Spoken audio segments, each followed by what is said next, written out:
because then I have to make sure.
Yeah, that'll be fun. So what would you? Because it doesn't heal me if I don't have really, really. really.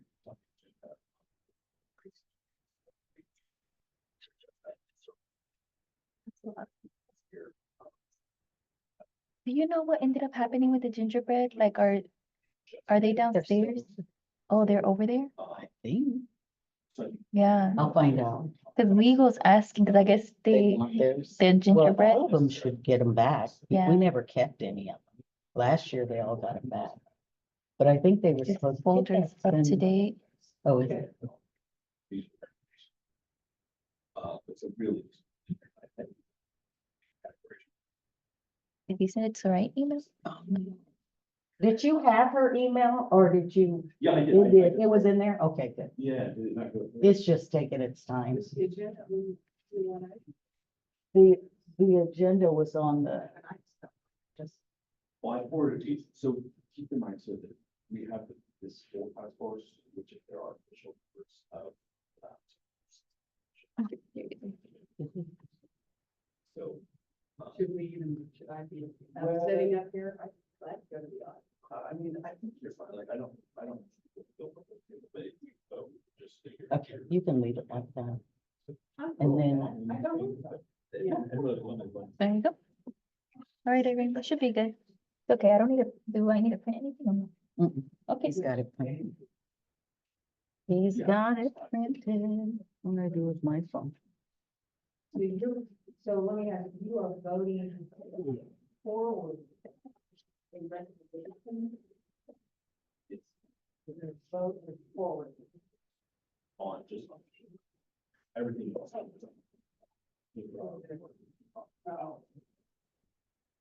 But here. It's basically, we're not recommending. But recommend that,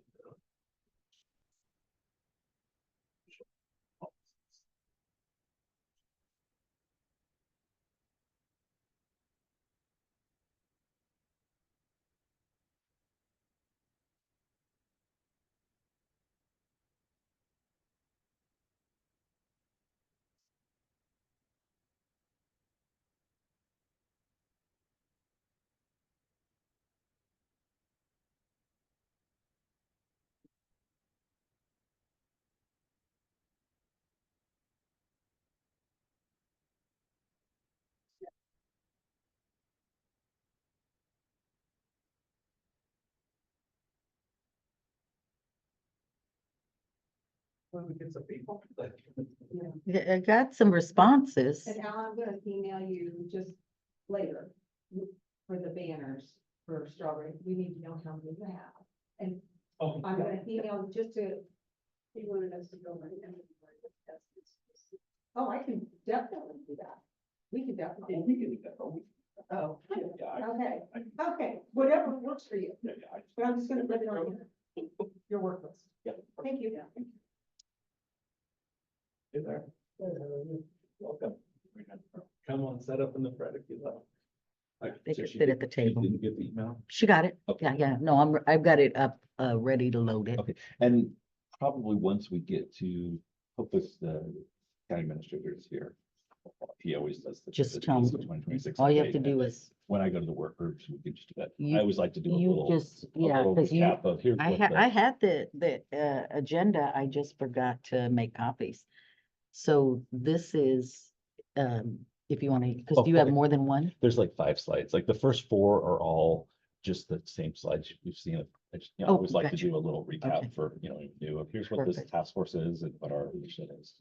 Perfect. I just need to get my stuff together.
Hey, hello, how are you?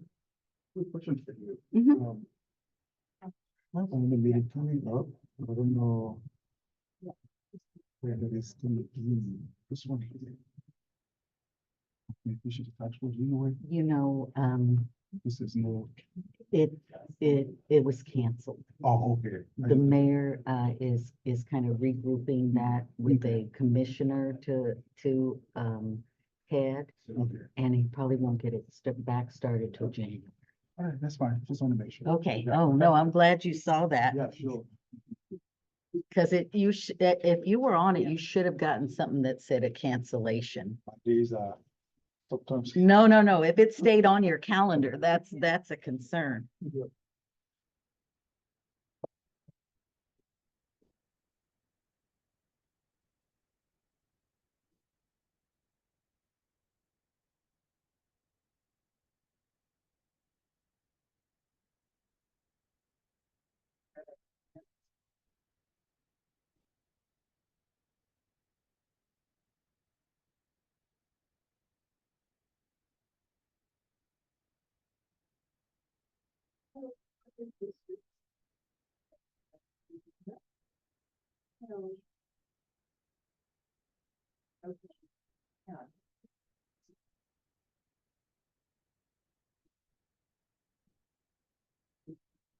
So I think give them time to do it.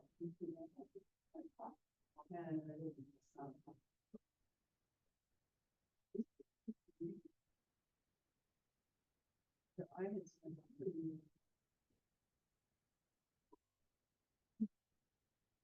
So, I know.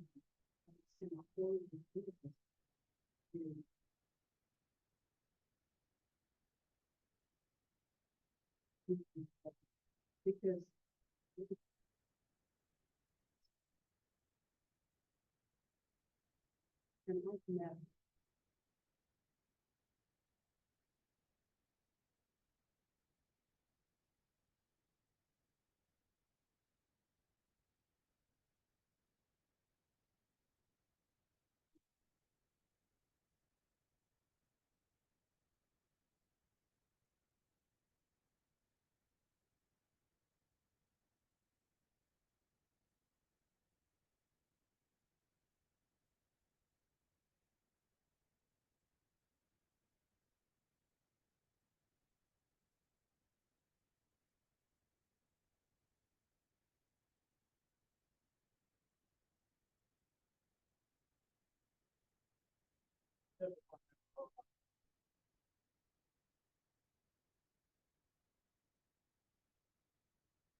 Yep, she's the only one.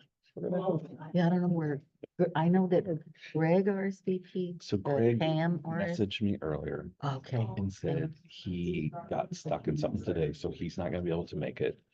Pam also, she is in Topeka today for legislative meetings, but she sent Paula and Rose To- who are with to her committee report. to issue their report, but I don't think they can't be voting members, right? So we have 12 on the task force, so we need 7. I need 7. We have 3. I mean, I guess. the first we can consider needs to stand For the chief. For the chief, so that would be 4. Oh, sheriff also, and fire, all 3 of them said they would be here. Oh. Chief, sheriff, fire, Greg, Pam. I had a list upstairs because I knew you Yeah, I've had. got, Fabiola told, when we got rid Oh, of. yeah, She told me she told me RSVP'd. she'd be here, but she said she'd be here Online? online. Okay, So we got 1, 2, so Johnson, oh, Ruben Rodriguez, RSVP. 6. So if we can get Fabiola and hopefully Francisco, he's usually pretty good about attending. Francisco, but I don't think I got an RSVP from him for this one. So should we go ahead and, Fabiola, yes, I did get an RSVP. you want to go ahead and kick off where, I guess we're already past 1, Yeah, and then. we'll yeah, just and then come back. leave that. It'll be for at the end, and yeah. then we just won't do, we can do it in information, we just won't do a vote on it, and then we may just need to schedule it. Our next meeting is January, so maybe we just need to schedule it. Another one in a September December. Meeting, if we can't vote on it. Okay,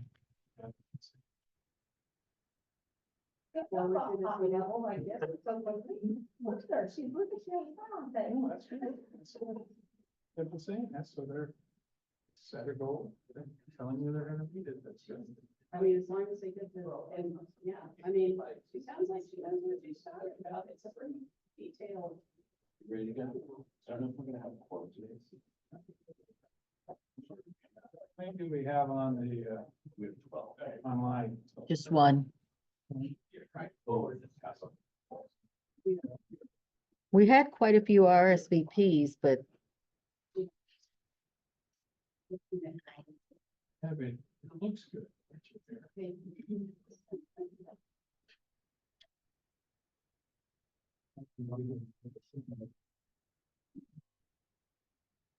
yeah, you can sit either on this table or on the audience. Okay. They're working on a form right Everyone, now. welcome, to the, They're working on a World Cup form right Readiness now. Task Force, Is it okay for me to put on my laptop? meeting. Take Yeah. We're notes gonna with go me? ahead and kick off. I'm Alan Carr, I'm Executive Director of the City Council of Kansas, and I'm a co-chair of this task force with the county administrator.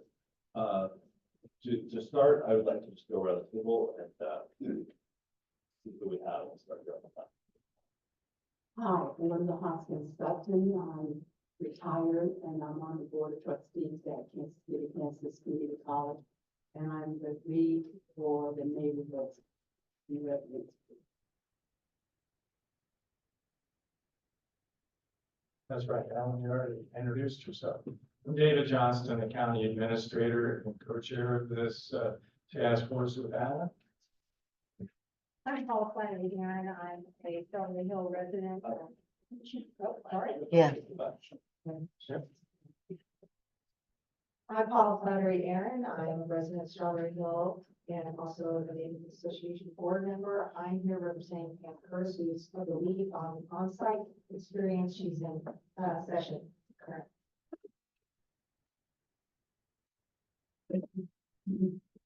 Oh, I'm sorry. I'm Rose Isles. I'm the neighborhood president of the Strawberry Hill Neighborhood Association. Just here to watch mostly. Ken Anderson with Kansas City, Kansas Police Department. Doug Caldwell, Director of Public Health in Wyandotte. Well, and it looks like we have, one person online. Hi, Alan. It's Renee Hadley with the Kansas City, Kansas Chamber of Commerce. Great. All You're- right, then we have two. you're not- Can you can't hear Renee, can you? Did you hear her? Didn't hear her through the.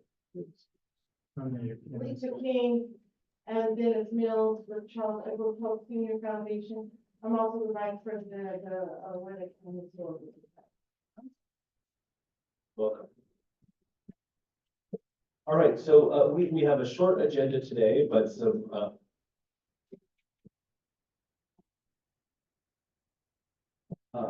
we got everyone? Yeah, we got everybody. She introduced. All right. One read. All right, so we have a short agenda today, but I think a lot of good updates to talk about. We currently do not have quorum of the task force, so this will be an informational meeting only at this point. And if we get a few more people in, then we'll address that then. The first thing on the agenda every time we start with is a KC 2026 update. Is there anything kind of administrative you'd like to share? Just for everybody's knowledge, I'm also Wyandotte County's appointment to the KC 26 Regional Committee for World Cup. And they're working diligently in getting more and more information every month from FIFA, who is the sanctioning body for the World Cup. You need to understand that the World Cup is FIFA's baby. And they run the show. They set the rules. Unfortunately, we'd love to have the rules up front, not as they evolve, but as you can look at the environment, we've got 16 cities spread out over 3 countries.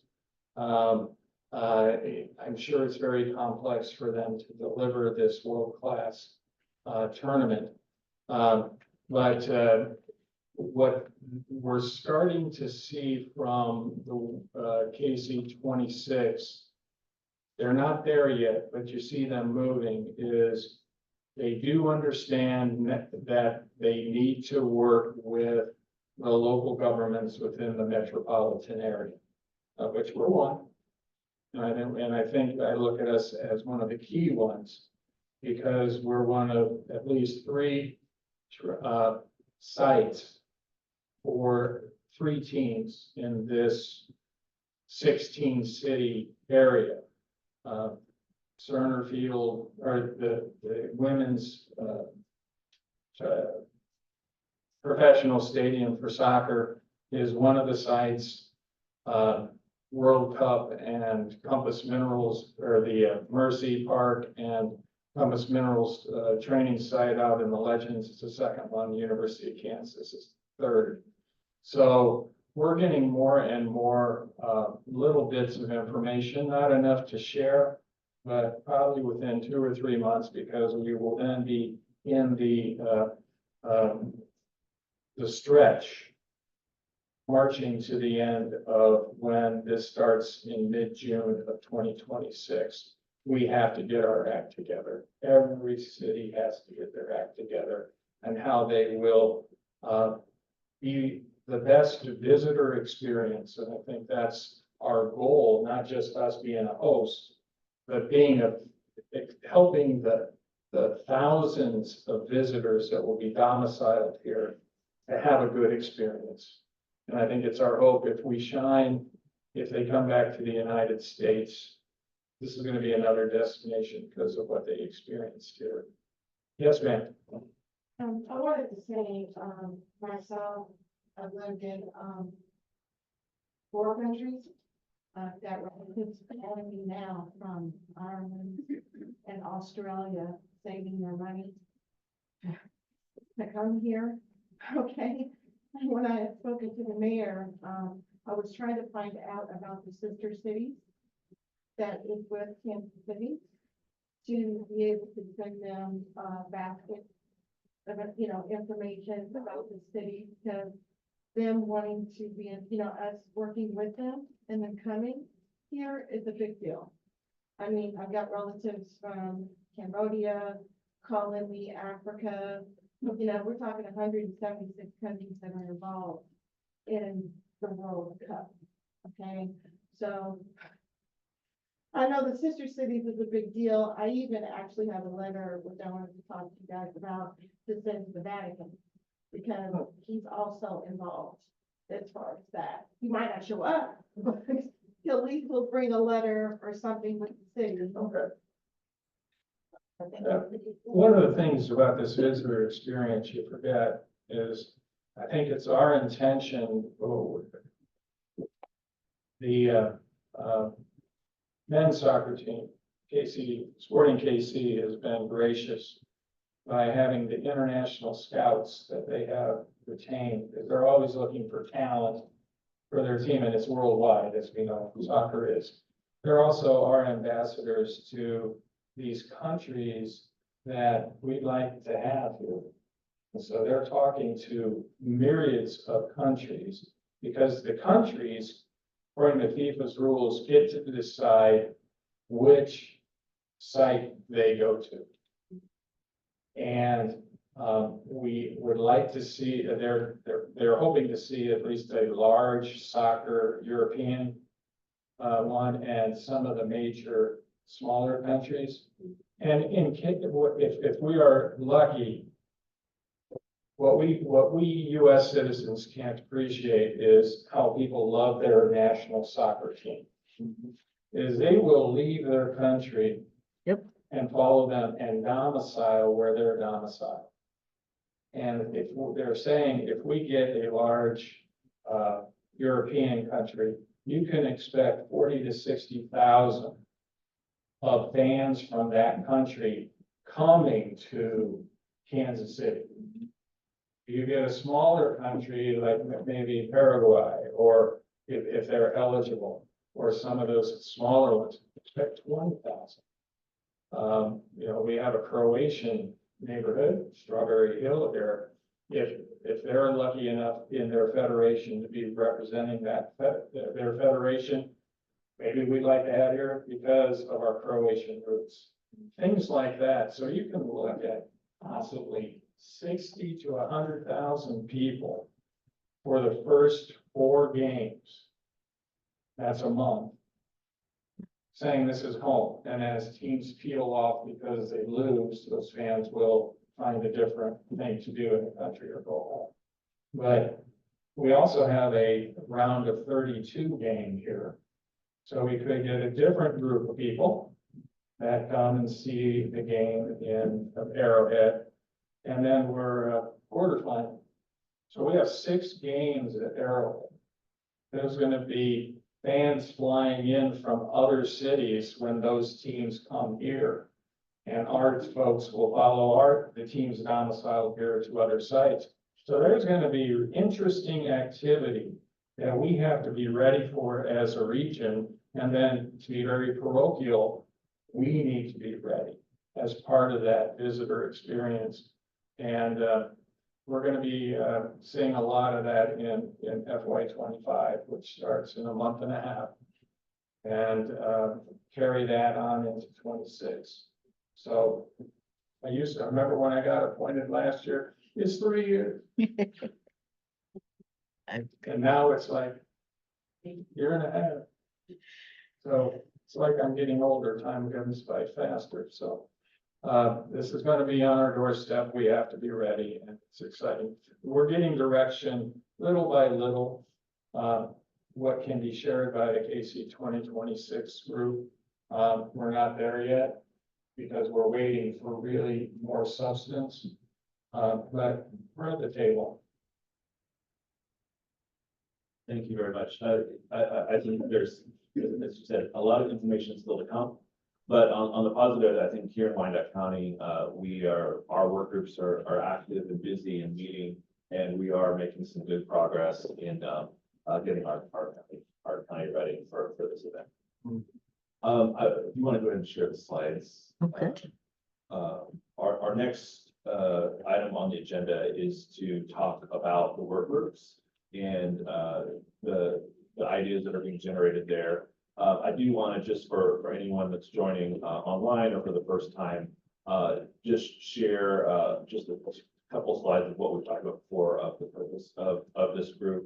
It was established by Mayor Garner, and it is not to put on, as the county administrator said, anything official related to the World Cup, but it's about us getting Wyandotte County ready for visitors. So we want to ensure we're ready.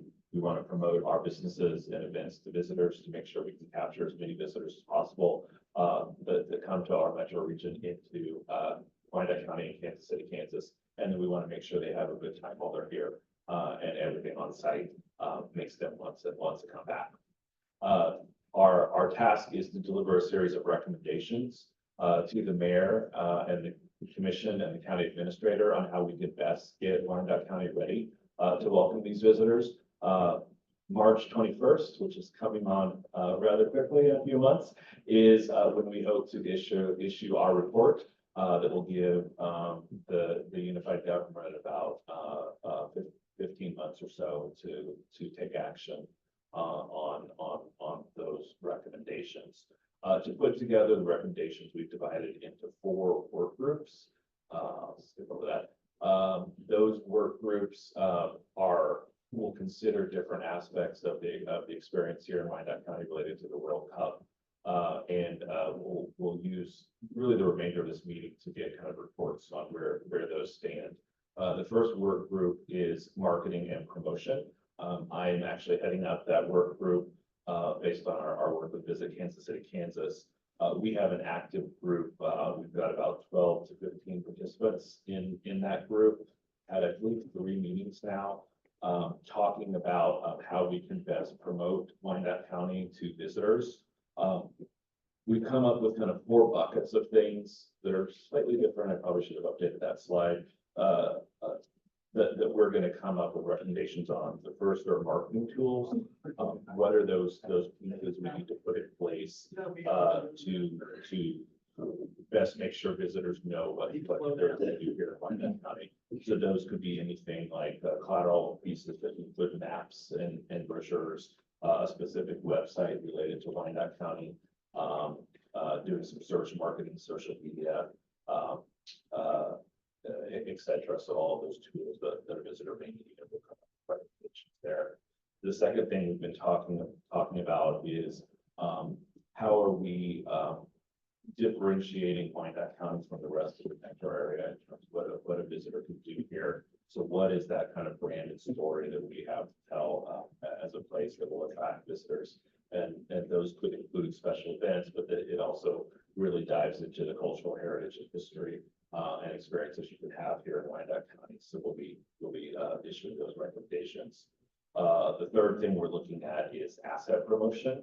And how can we best promote those businesses and attractions and events that we have here in Wyandotte County? So we'll be having recommendations there. And the fourth area that we've been talking about, and some of the other work groups are as well, is what we're calling kind of activation ideas.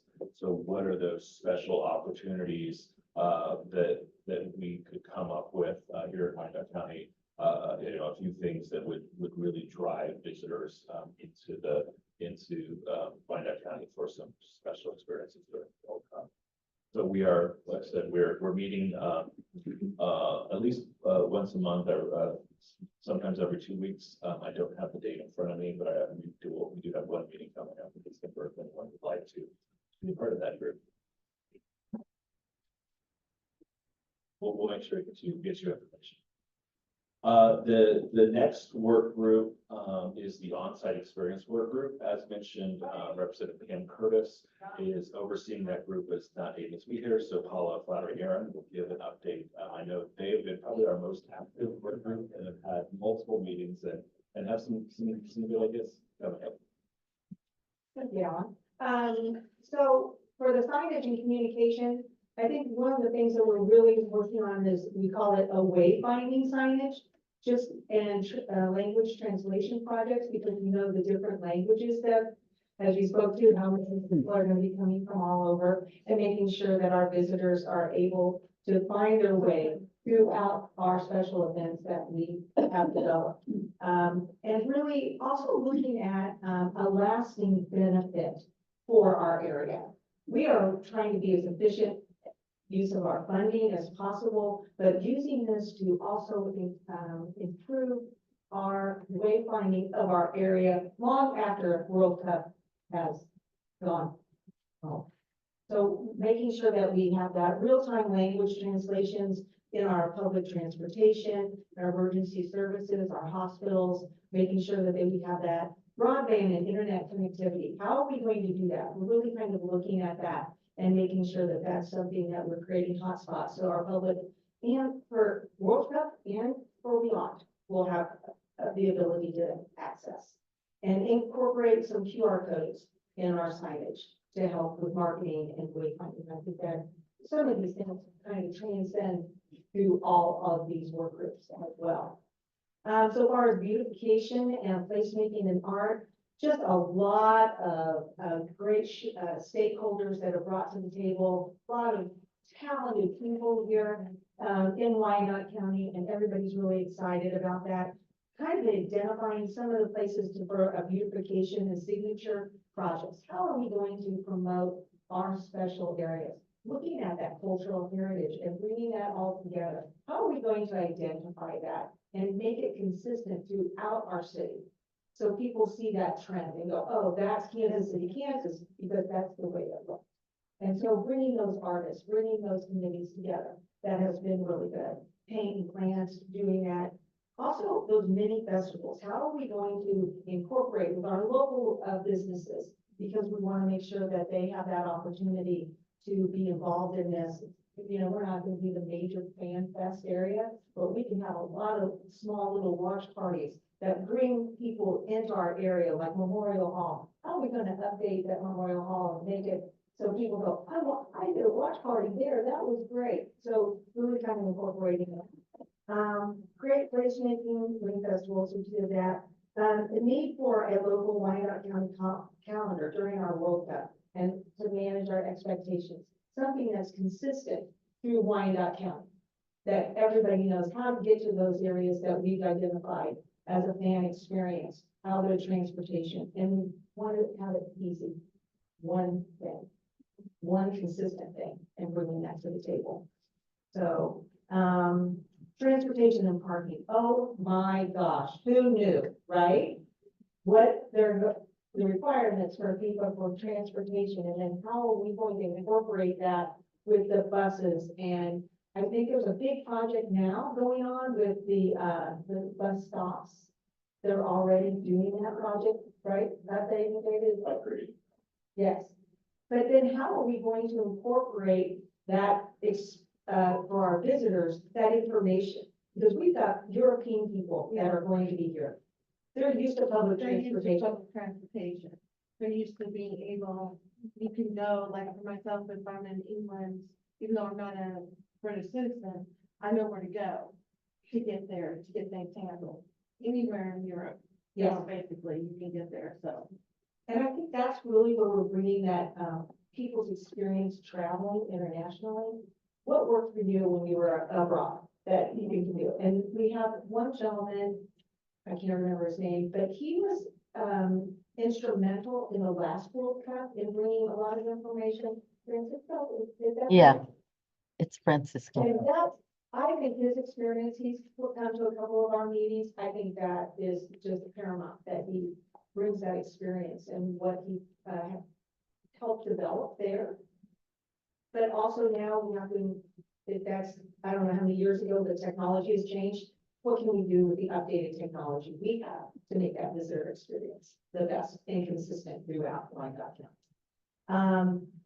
Transportation, then we kind of went in transportation and part of the parking rides, where's that gonna be? You know, where are those parking rides gonna be? And, then also porta potties, that was a big discussion. I mean, that's a big discussion. You have a parking ride, you better have a porta potty. You have the main events, you better have a porta potty. So we're bringing all those stakeholders in, learning a lot from each other, like what it takes to have an event on a small scale, like, just like the day of, the Wyandotte. Looking at that event, what did they have to do? Then we're gonna multiply that, right? So how were they successful? What were their hurdles? So we bring them to the table as well and have that dialogue with them. Safety and security, that's a big one, right? And that's gonna be, that's a huge one. And I'm sure the officer here can speak to that. That's just like, how we're gonna do that, but bringing the sheriff's department into all these and dialogue with them, knowing what it takes for small events, multiplying that again. And but then also educating our local, residents on the scope of what's going to happen. And I think that's almost paramount now to get that information out to our residents. What's going to happen? How are we gonna do this? If you wanna have an event, what is the process going to be for you? Like a checklist, like we kind of talked about having a checklist for our businesses to say, if you want to have an event, you're not going to wait 3 months before June of 2026. You know, that's an interesting thing because, you know, World Cup is a FIFA thing and FIFA is very protective of their brand. And therefore, if that we haven't received the rules on how they will allow local people, local organizations to utilize that, because lots of time in other countries where they had this, you would have to buy a license from FIFA to have the right to have it and use their material.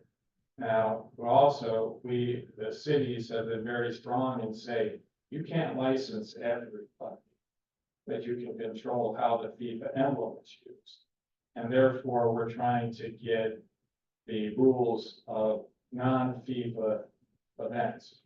So we could say you can still participate, but, you know, there may be limitations. It's like, you know, you can't have a concert over a certain day before, number of days before a match, and a certain number of days after a match. So you can't have any. Well, or even they're trying to say you can't have a rock and roll band come into. Arrowhead. Yeah, they're saying, Oh. because they're that controlling of their, consumer spending, I guess I should say, for lack of a better term. But outside those parameters, you can have some things. So we're trying to get those rules. I mean, the USA approach to planning is just give us the rules every day. We'll deal with it. We need the time. And then we'll give you the best experience. Well, no, this is dribs and drabs and all that. That's their way of doing things. It's beyond our control. But when we get it, we'll share it. There's also, guys, I don't know if you know this, but June is also, Juneteenth. So there's a lot of folks from overseas that are coming specifically for especially in KCK for our heritage, like our family had the first emancipation in the state of Kansas. So you've got people that are into history and historians, you know, from England and like my friend in State of Money from Australia. He's a historic professor that teaches about Kansas, so he's really excited. So you have to remember too, you've got other states besides us as far as Juneteenth, where other folks in the community will be celebrating the Juneteenth. Whole deal is around, when around the 13th and like June 12th. I don't know, it's around that time, but it celebrates the whole month of that aspect too. Well, that's, yeah. You and Alan's group have a lot of work to do. Yeah. Yes, yes. So that's kind of, and we really have had wonderful meetings, bringing a lot of the key stakeholders to the table, getting a lot of good ideas. So, You're gonna comment about public safety. Well, you know, we had the tournament, we had a couple games here at Sporting Kansas City this past summer. Next year, I don't know if you're aware, we're gonna have another tournament here in Kansas City. I don't know all the details of where they're gonna be playing. I don't know if they're playing at Children's Park or not. But yes, it's a concern. We had off-duty officers working at Sporting Kansas City, who doubled what we normally have for Sporting Kansas City. And, you know, we had a few issues out there on Raleigh fans, so that gets crazy. But yes, there's gonna be definitely a need for law enforcement officers. We haven't got any information from KCMO. So like when we won the Super Bowl, we sent officers to Kansas City, Missouri to assist with the Super Bowl parades. They haven't asked for anything from us yet, and, you know, kind of a bad time for us right now because we are low on manpower. I think our authorized strength is 369, and currently around 315. So we're short on officers. So hopefully we can do something. Hopefully, I think Kansas City, Missouri, they've already increased their starting pay. They're trying to ramp up for the World Cup, and hopefully we'll be able to put something so we can do some better recruiting and maybe get closer to full staff before 2026. But yes, I totally understand about how public safety, that everybody that comes. I was actually just at a meeting at Sporting Kansas City this morning. There was a person from St. Louis there, and their kids come out and play on 82nd Street at the soccer field. She said, "We love this area out here." They basically talking about Western Wyandotte County. And I was like, "That's great." They love it. They love people love coming to our city to do things. So I definitely agree that public safety is going to be a priority for everybody here prior to the events. And I guess I'll add is that there's a similar structure at KC 26. And so our safety and security components, there's a committee at KC 26 that's looking at this regionally. I know we have representatives from our police and fire department on there. And so we have involvement on that. They'll bring those information from that task force into your work as well. And they also have a group that's very concerned about transportation within the region. You know, little things of how do you get people to Arrowhead? Let's say they're staying at the out in the west side of our county. How do you get fans from there all the way to the east side? And then how do you park those who have cars? Because FIFA has very tight controls on parking around the stadium.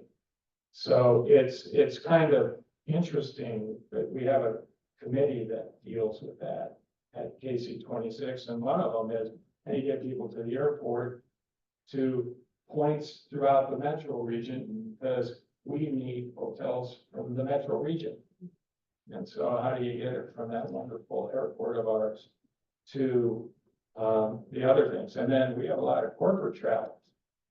that how do we utilize people dropping off at KCI or our little airport here on the river, and then get them out to wherever they're staying, and then where do you park the planes? So we're talking, this is kind of it's like, yeah, and there's plane parking, that's an issue. But now they're talking about parking them in airports 2-3 hours away from here, drive from here, because we just don't have the airport space for the volume they're expecting. I had a question, someone had asked me for the military, because, military. And they had asked about possible, what the laws were as far as their culture. What is the Kansas, Guard? National Guard. National Guard or something of that kind, as far as, what the laws stated as far as them participating or being able to help and like that. I'm sure that's one of the topics discussed at the regional meeting. Which I haven't been in any regional meetings that I have. Will be, I think I have a couple invitations. Yes, usually it takes the governor to make some kind of mandate saying they can assist. Usually it's done in emergencies. I don't know if they've ever done them, but that's like this. But that would probably be the question today. And I'm not sure how it works, but I do know because my nephew does it sometimes for the Chiefs game. The Whiteman, he's an airman in Whiteman, and he will work some of the Chiefs games. They recruit them to work the Chiefs game, and I'm sure they pay them, but probably for this, we would need them to be volunteers. So I'm not sure how that would go, but that would definitely be a way to get more. It was Leavenworth that, contacted the, general. Had stated that, that's why he didn't know, because I do volunteer from Whiteman and from Leavenworth. Leavenworth has all 4 bases there. So they just wanted to know the chain of command structure as far as with the police to find out, how that would be handled. But I know that they do volunteer, through that aspect. I just don't know the chain of command structure is civilian. So,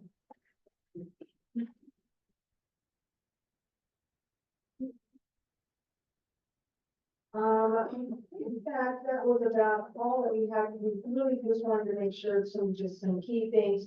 Looking at one thing, if anybody has any information, we would love to have some of these silos that, especially on Southwest Boulevard, have a mural that represents our culture here in Kansas City. So if anybody knows anybody on how to get that done, that would be great, because we really feel like that, looking at the gateways that people are going to come into our cities, how do we identify those gateways and make them pop?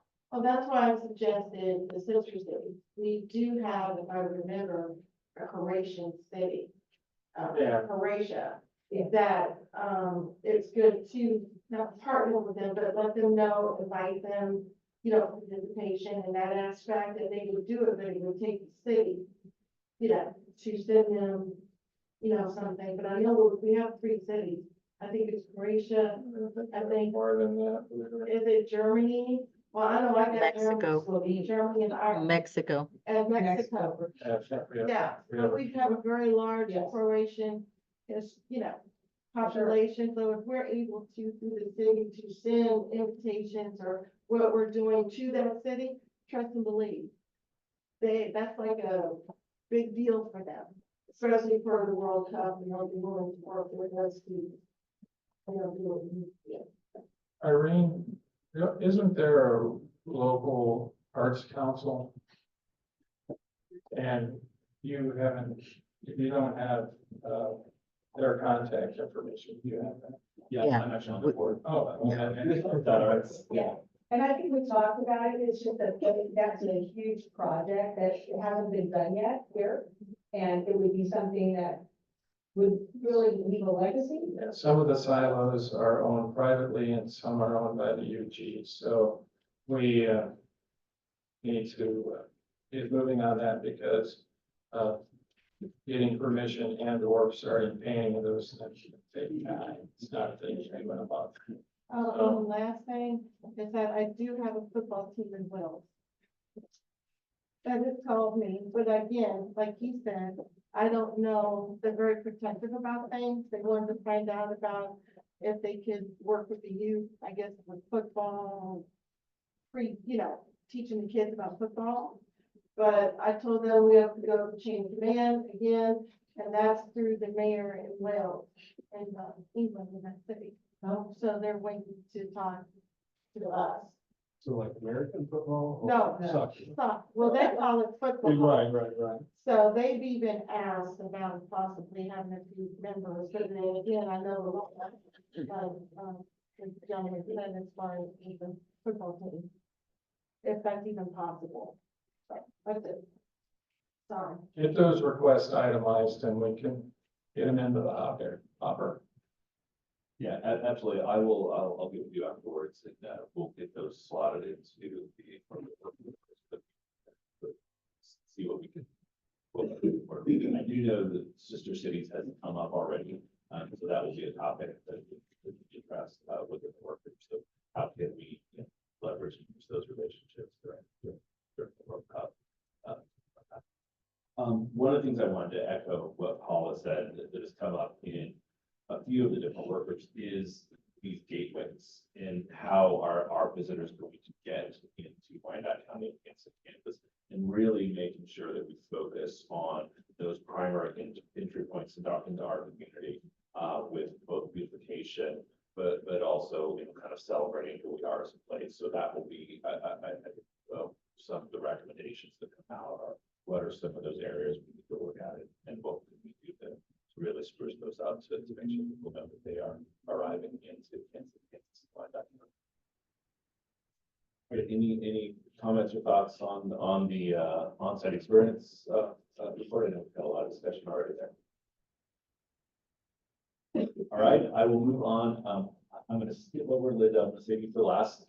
Business and workforce work group is being overseen by Greg Kendall with the Wyandotte Area Development Council. He got pulled into some meetings this afternoon and was not able to join us, but he did give me just a couple points. One of the biggest things they're focusing on is workforce, and there's a concern that there will be enough folks to staff those hospitality businesses, whether it's a restaurant or a hotel or some of these festivals and events going on. And so he is working on a plan of how we could get some temporary help that summer that could involve temp agencies, but also our local school districts and universities. He's actually had a meeting with the school districts in Wyandotte County to kind of broach this idea, and I think there was some positive interest, so that's something that they're going to be working on and seeing if they can develop some plans and proposals, potentially of some sort of way for students to do some sort of a quasi internship program where students could gain some credit while also assisting in helping staff us up for the World Cup. So that's been one of the big areas that they're focusing on.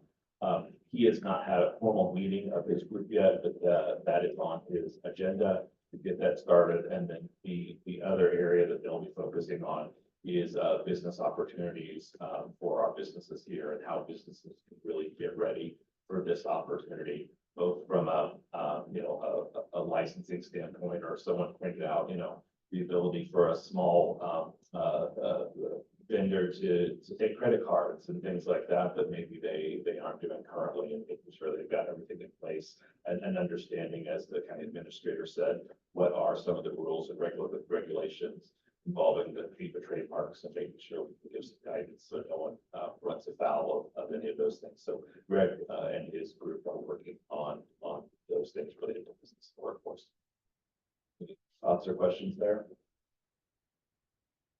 All right, and then our final area is neighborhoods and residents. It's overseen by Linda Hoskins. Yes, thank you.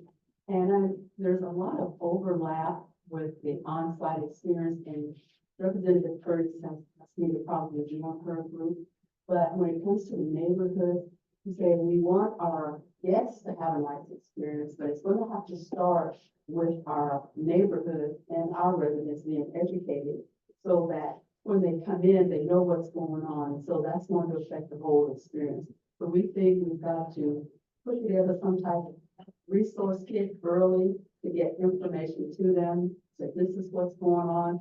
We're talking about beautification, that's another cross over on that. So we're doing a lot of different things, working on a lot of different things on that.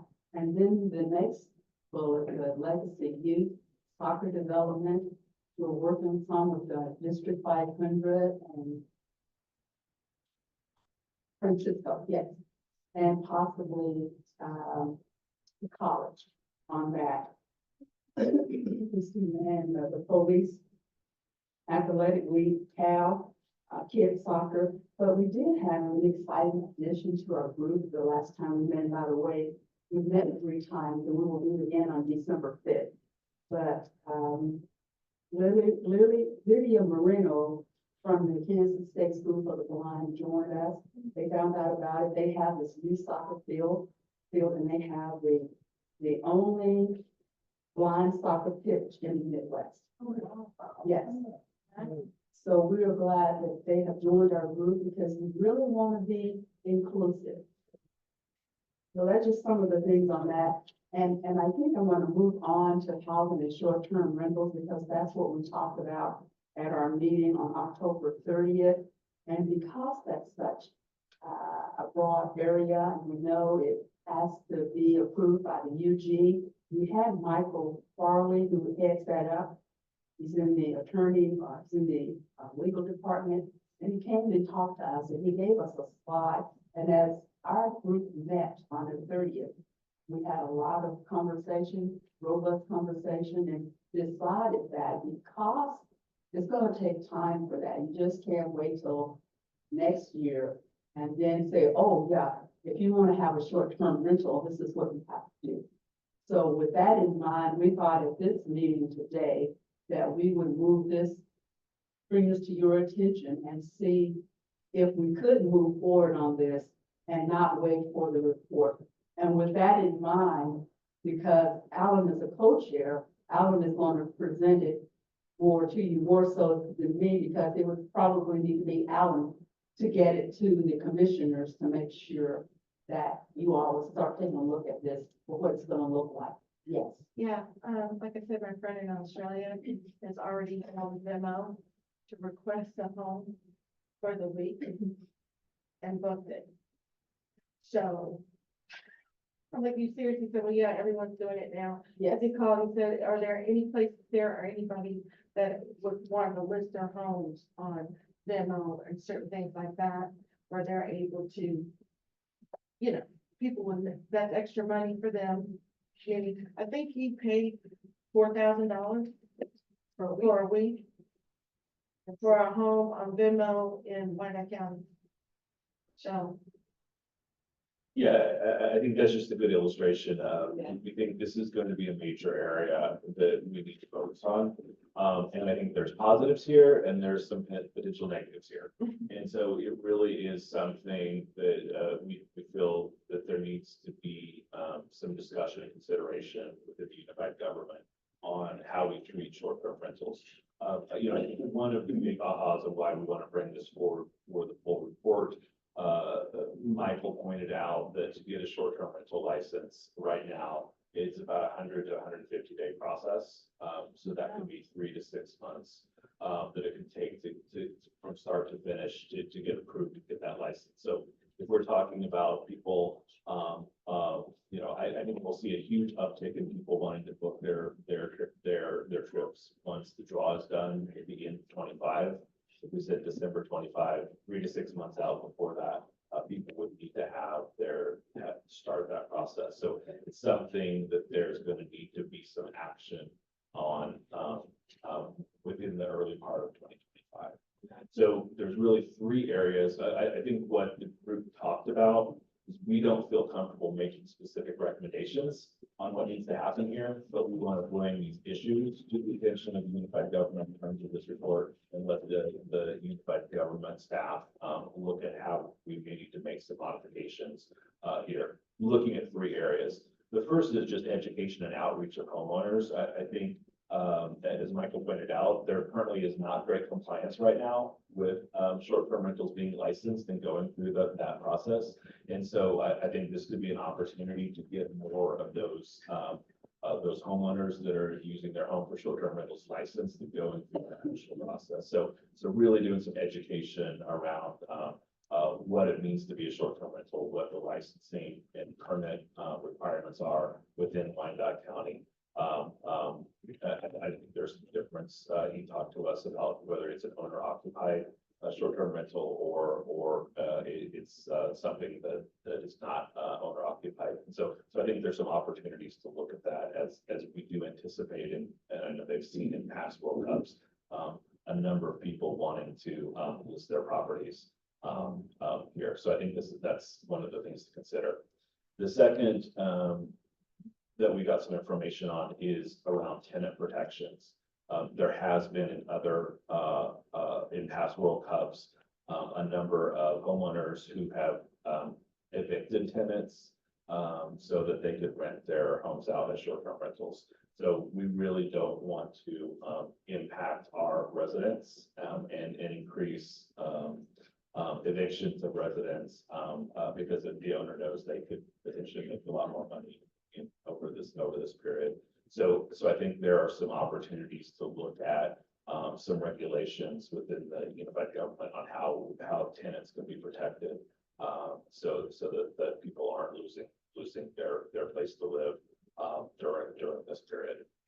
And the third thing is looking at the current short-term rental ordinances and potentially loosen them to allow more short-term rentals during this period. Maybe some temporary lessening of these ordinances. I think currently there's a one block maximum, one unit per block. Maybe that's something that needs to be for the unified government to consider. Also, potentially within this area, maybe creating a temporary status that would apply just for this period during the World Cup. And then that license would go away once this period ends. So again, we're not making specific recommendations on how to handle these things, but we do think that there needs to be a really hard look at this area to make sure that we're ready for like the glut of homeowners who may want to consider making their homes a short-term rental during this period, and making sure people are complying with the law, while also giving the opportunity to maximize the number of visitors that we can host here in Wyandotte County. Any thoughts on any of this? So our intent today was to have the task force kind of take a look at this and then vote on forwarding this as our first recommendation for the unified government. We do not have a quorum today, so we can't take a vote on this, but we can certainly just discuss any thoughts anyone has on this area. I've been working with the churches, and it's not through the foundation, trying to get them ready for, what's going on with some of the larger churches in the community. To work, have them speak, to let them know what's going on and presidents and Facilitate that information to the local churches, how they can partner with resources that they might have that sometimes that's not available in ISP.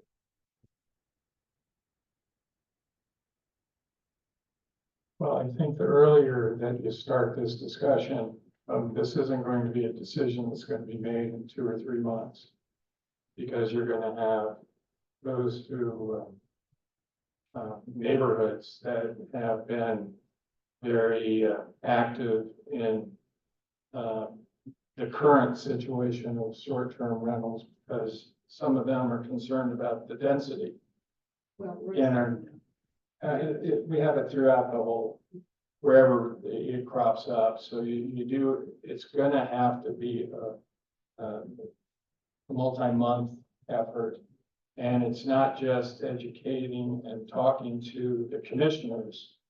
You gotta talk to the neighborhood leaders, because they're gonna be talking to the neighbors. And, you've seen some of our very entertaining commission meetings when it comes to certain issues. There's passion that people come to the podium with. And our commissioners take that seriously.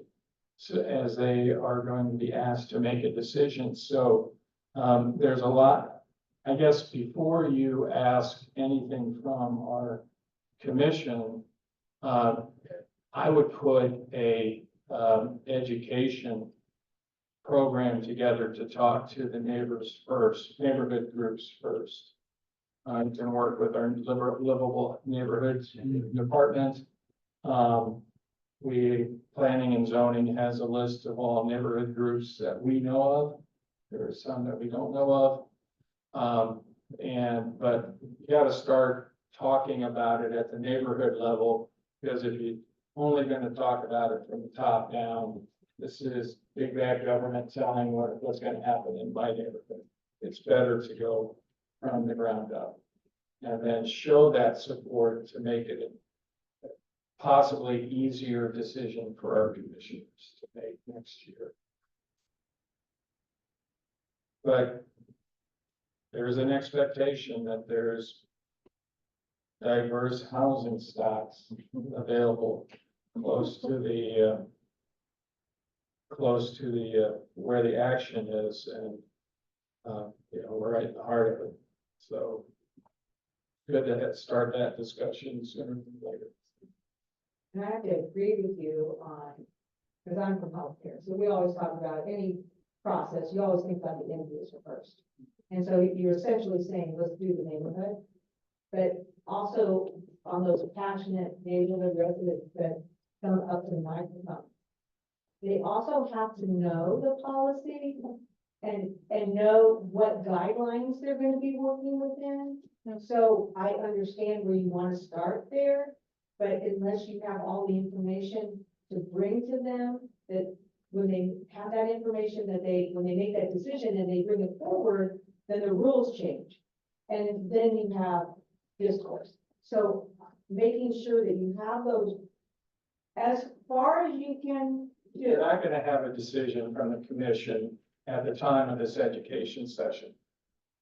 The culmination of a process, what rules are we gonna incorporate in our community? You need to get the buy-in from the neighborhoods that we're gonna accept a different density up front, and then it becomes a grassroots from the bottom up to the decision maker. Because one thing that we don't ever want to get is that we pass rules that in 3 months, because of other public discourse, we're gonna change in gut. That shows that we're not doing our due diligence. And therefore, there's a lot of groundwork that needs to be done up front, because what you're gonna hear from some commissioners, the neighborhoods in my district are saying no short-term rentals. Regardless of what you feel, people outside of the neighborhood. And therefore, they're gonna represent their neighborhood groups. And commissioners listen to each other. So you can't say, well, we want to get ready for the World Cup, therefore we want these types of rules for short-term rental, and ask it to be passed in March. And then we do this marketing effort, and then other neighborhoods rise up and say, over my dead body, is this gonna happen in my neighborhood? They'll fight tooth and nail, and what does that show? We don't have a cohesive community that really supports the World Cup.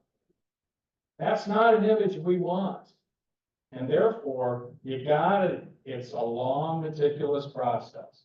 I hate to say it like that, but if we show discourse in the community within our citizenry, who the heck would want to live here for 2 weeks to 6 weeks? So it's tough I know it's like, that's what we're expecting out of FIFA, KC 26. Give us the rules, how we do it. Well, they're not giving us the rules. And therefore, we have to react when it comes to us. But those are beyond our control. But what is in control is a process that will allow for an informed decision by our commission. And that's the goal. And I know they would like to have more prep on the front end, but I hate to say it, you're really not going to get it unless we have these types of messages coming out of the neighborhoods. So, but there should be some, non-FIFA specific just generic information about crowds and, you know, how policy works at the UG. I mean, really basic stuff, and it has to be presented on all different levels, you know, presentation to sixth grade level, all the way up to first grade level, and just make it as simple or as complicated as it needs to be, depending on your audience. But it seems like there should be some real basic information that we should be able to distribute. Well, we can distribute as part of the education. Here's the current policies within the UG on short-term rental.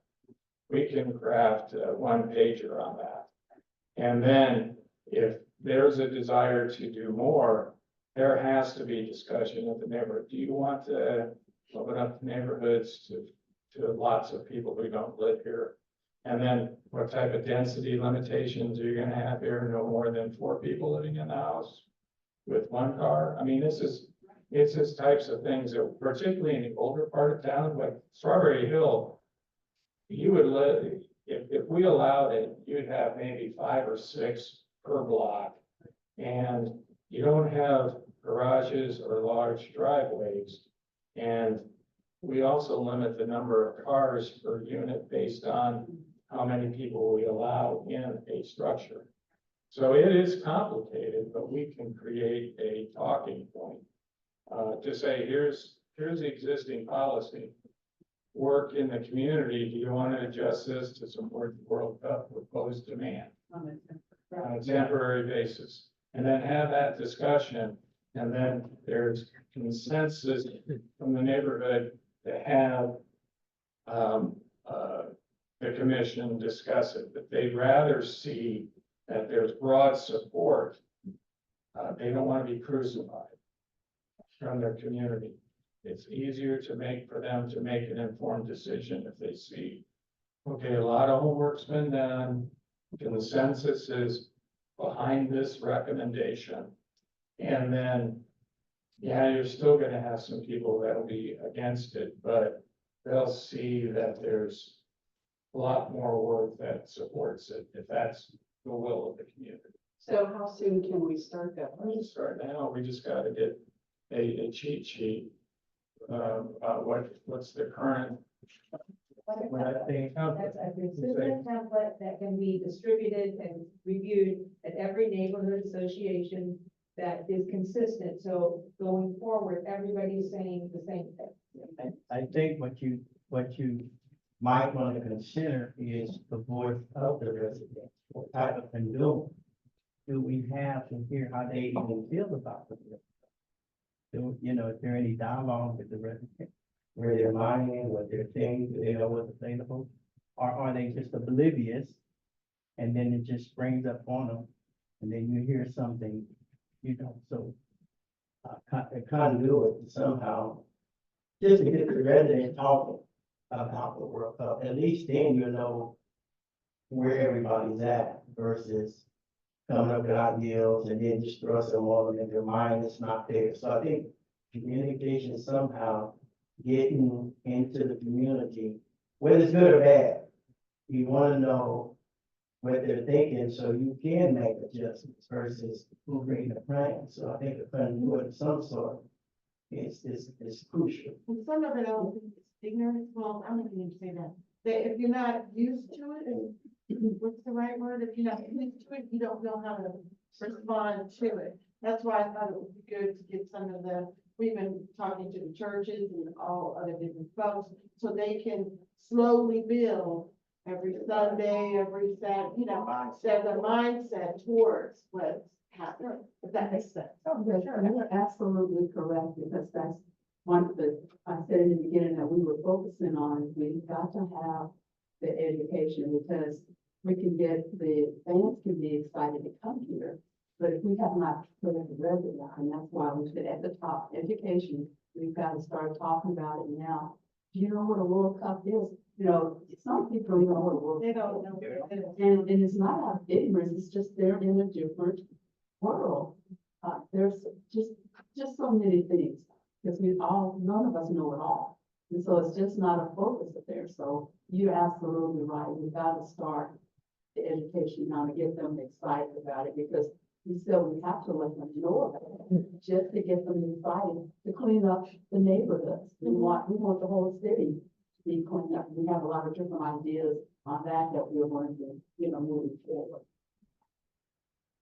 But I know we had, adamant people who have short-term rentals that wanted us to see what we can do about this.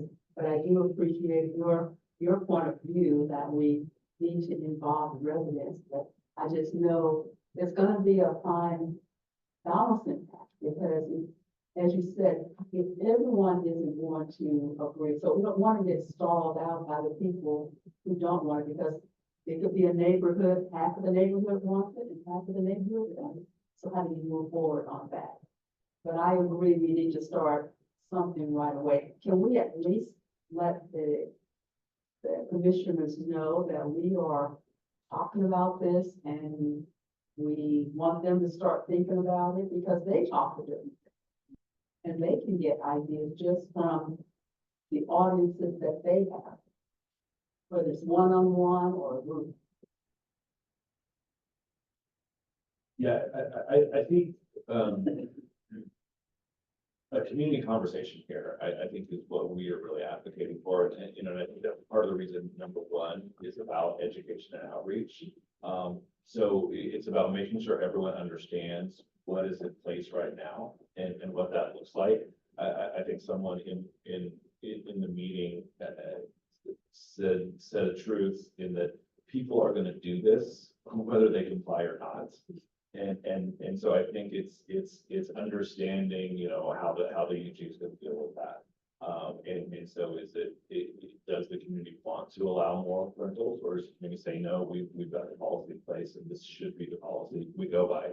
And then how do we make sure we deal with that, for folks that may work outside of that policy during this period? And so I think there's a lot of, issues here, but I think making sure that we can start a community conversation here, to see kind of where it lands. And the sooner the better, because like I said, they've been preparing, like my friends in Australia and Cambodia, they're out preparing right now, for money and where to go and what to do for 2026. So I wouldn't say we're behind, but we're behind. We're behind a little bit. In one of our meetings, somebody brought up a really good point. It's like, you can't wait for your VRBO to go up 3 months before.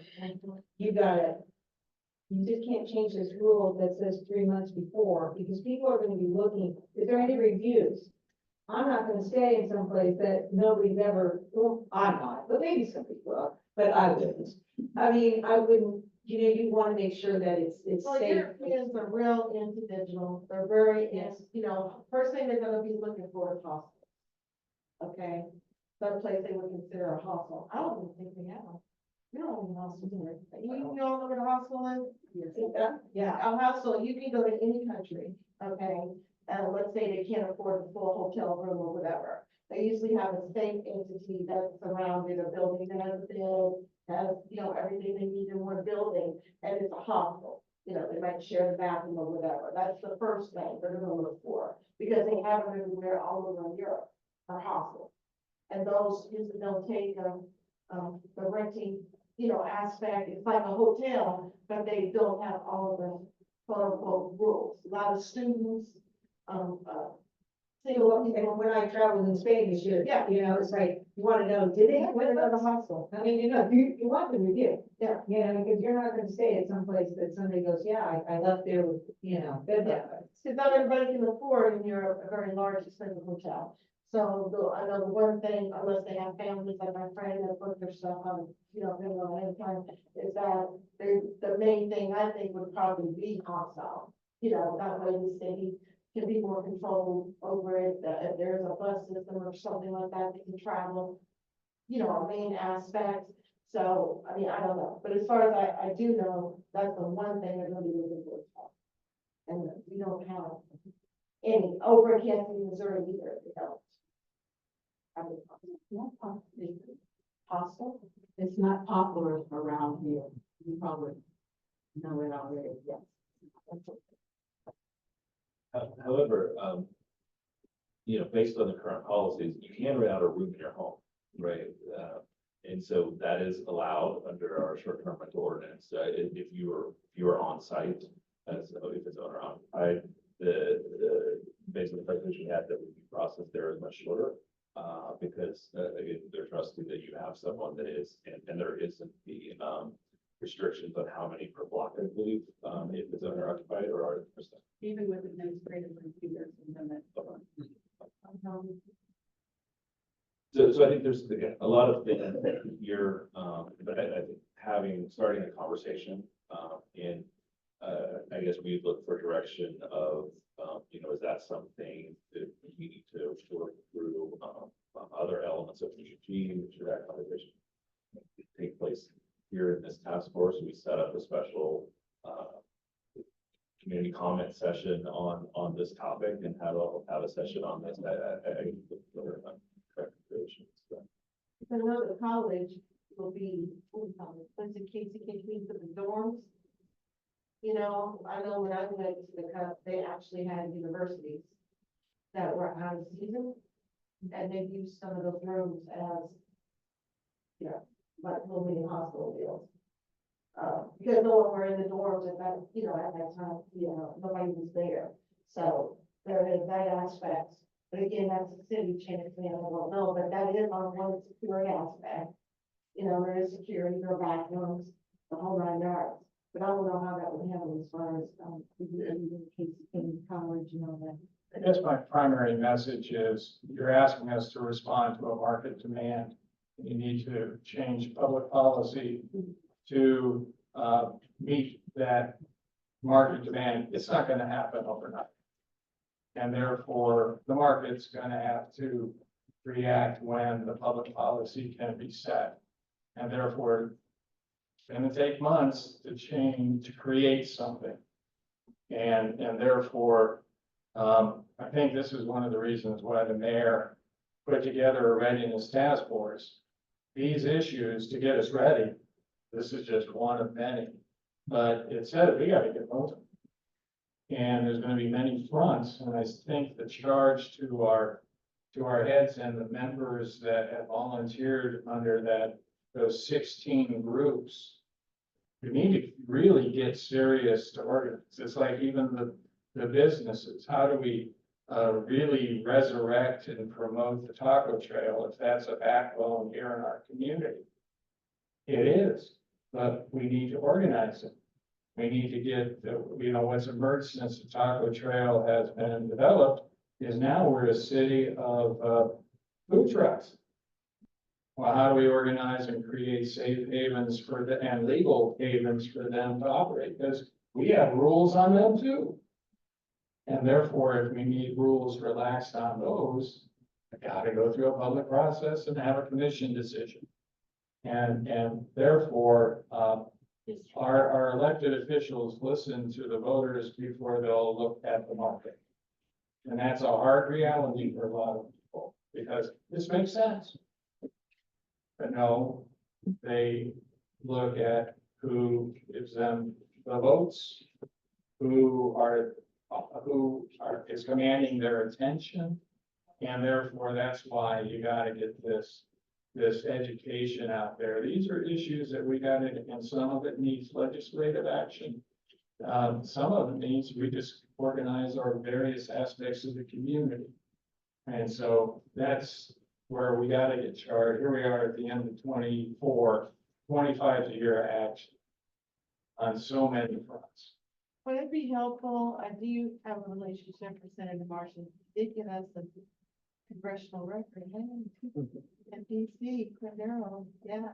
But anyway, Marshall and Haley, they want to be involved, they just don't know what or how to do, because they don't have, connection or what's in place. So, I know I've talked to both of them, so it's just about us bringing something to them and how they can help us in that. This is Eli. So I think, I appreciate your insight, but one of the things again, our city could have to be a little bit careful about is that we do have public health ordinance. You may want to consider some of the things we have, for this gathering. So occupancy is one of the things we look for in terms of communicable diseases. And we know for sure there are other countries that are going to be here that the operations, for instance, is endemic in some of these regions. So just be a little bit mindful how you create your occupancy. Ordinance that our own public health ordinance may have a little bit hard time approving what you're proposing. Thank you. Yes, another good. Why we got you here, Eli? You're a downer, man.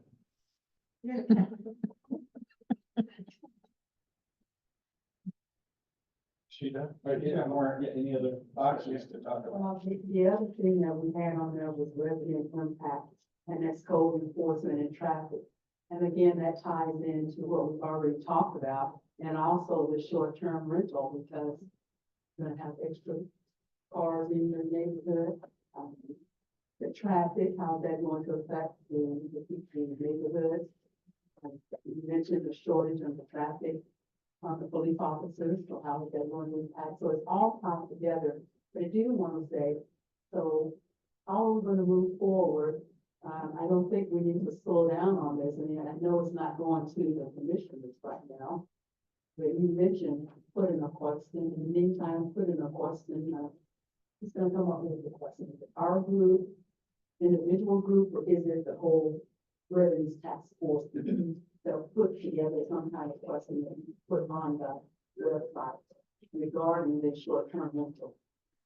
And then I know we're talking about visiting the neighborhood groups, but also that question that's on the website or something. So how are we going to move forward? Oh, we can put something on the website. Like to have more than just one question, issues, if we can have,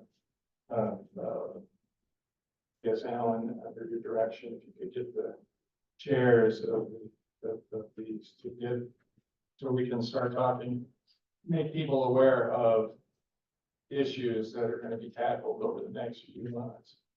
So if you could ask them to do that, that'd be great. And then we can work with our communications department to talk about how do we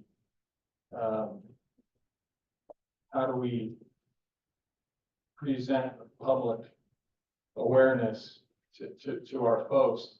But I've also learned that not everybody comes to our website. A lot of people don't come to us. That's why the neighborhood grassroots approach is imperative, because people who don't use technology value the person-to-person communication, and they trust their neighbor before they trust government. And so that's a harsh reality for professionals to accept. But the fact is that we got to do multi approaches to this, but we're not in this community. Man, the neighborhood approach is so cohesive that we can't discount it. We got to promote it as an important way to communicate around here. The idea is also the churches are cohesive. You know, not only are they cohesive with their members, but boy, are they linchpins to the community that in the neighborhood they're existing. So they're going to have to be as important as the neighborhood group. So it's great that we have people who are going to be willing to reach out to the church community for us. But this is why we need to decide the multifaceted approaches that we got to deal with. And that's why we're asking for more volunteers on all the committees, so we can follow one of my mom's favorite sayings, God bless her soul, more hands, less work. Yeah.